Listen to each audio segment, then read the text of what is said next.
ട്രോളിനെ troll കൊണ്ട് നേരിടുകയാണ് അൽഫോൻസ് കണ്ണന്താനം. ലോക്സഭാ തെരഞ്ഞെടുപ്പിൽ ട്രോളുകളുടെ തമ്പുരാനാണ് അൽഫോൻസ് കണ്ണന്താനം. 100 ട്രോൾ ഇറങ്ങിയാൽ 99-ലും നായകൻ കണ്ണന്താനം തന്നെ. സഹികെട്ട സ്ഥാനാർത്ഥി തന്നെ രക്ഷപ്പെടാൻ ഒടുവിലൊരു ഐഡിയ കണ്ടെത്തി. ട്രോളന്മാരുടെ കൺകണ്ട ദൈവവും നെടുനായകനുമാണ് സാക്ഷാൽ അൽഫോൻസ് കണ്ണന്താനം. കൊച്ചിയിൽ വന്നിറങ്ങിയതിന്റെ അന്ന് അയൽമണ്ഡലത്തിൽ പോയി വോട്ട് ചോദിച്ചത് മുതൽ അദ്ദേഹത്തിന് ശനിദശയാണ്. പ്രൊഫഷണൽ ട്രോളൻ മുതൽ പാർട്ടിക്കാർക്ക് വേണ്ടി കൂലിക്ക് ട്രോളുന്നവൻ വരെ കയറി നിരങ്ങി.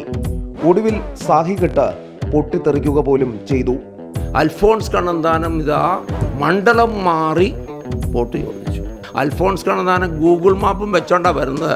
ഏതാണ് ചാലക്കുടി മണ്ഡലത്തിൻ്റെ കൃത്യം രേഖയെന്നും ഏതാണ് കൊച്ചി എറണാകുളം മണ്ഡലത്തിൽ കൃത്യരേഖയെന്നും എൻ്റെ പ്രിയപ്പെട്ട മക്കളെ നിങ്ങൾക്ക് വേറെ ഒന്നും എഴുതാനില്ല. ഇറലവൻസി വടിയെടുത്തിട്ട് കാര്യമില്ലെന്നുറപ്പായ കണ്ണന്താനം ഒടുവിൽ കളിയൊന്ന് മാറ്റിപ്പിടിച്ചു.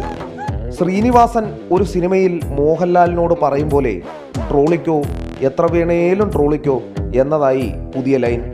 ഈ കോൺഗ്രസ്സുകാരും കമ്മ്യൂണിസ്റ്റുകാരും കൂടെ ഭരിച്ചിട്ടേ നമുക്ക് ചിരിക്കാനോണ്ട് യാതൊരു സന്തോഷത്തിനൊരു വകയൊന്നുമില്ലല്ലോ. അതുകൊണ്ട് മനുഷ്യൻ ചിരിക്കട്ടെന്നേ. തന്നെ ട്രോളി മടുക്കുന്നതിനിടയ്ക്ക് കൊച്ചിയുടെ വികസനത്തിന് വേണ്ടിയും ട്രോൾ ഇറക്കാനാണ് പുതിയ നിർദ്ദേശം. തന്നെ സ്വയം ട്രോളി ഫേസ്ബുക്കിൽ കണ്ണന്താനം തന്നെ ഒരു പോസ്റ്റും ഇട്ടിട്ടുണ്ട്. ഒരുത്തനെങ്കിലും നന്നാവുന്നെങ്കിൽ നന്നാവട്ടെ.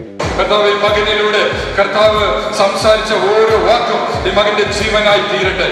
24 കൊച്ചി.